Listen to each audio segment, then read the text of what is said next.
করতে পারবে না। আপনার ঘরে সকল বিপদ আপদ থেকে আল্লাহ আপনাকে হেফাজত করবেন। আল্লাহর গুণবাচক দুইটা নাম রয়েছে, এই গুণবাচক নাম করে আল্লাহর কাছে দোয়া করলে আল্লাহ পাক রব্বুল আলামিন সেই দোয়াগুলো কবুল করেন। আল্লাহ পাক রব্বুল আলামিন নিজে বলে দিয়েছেন, কোরআন খুলেন 9 নম্বর পারা 13 নম্বর পৃষ্ঠা 4 নম্বর লাইন সূরা আরাফের 180 নম্বর আয়াতে রব্বুল আলামিন বলেন, ওয়ালিল্লাহিল আসমাউল হুসনা ফাদউহু বিহা। আল্লাহ পাক রব্বুল আলামিনের গুণবাচক কিছু নাম রয়েছে, এই নাম করে কোনো ব্যক্তি যদি দোয়া করে আল্লাহ পাক রব্বুল আলামিন তার সকল দোয়াগুলো কবুল করে নেন। গুরুত্বপূর্ণ দুইটা নাম।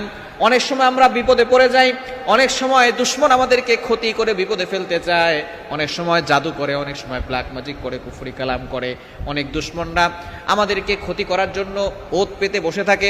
আপনি যদি রাত 12টার পরে অর্থাৎ শেষ সময়, মধ্যভাগের পরে শেষ সময়, এই সময় যদি আল্লাহর দুইটি গুণবাচক নাম করতে পারেন, আল্লাহ পাক রব্বুল আলামিন দুশমনের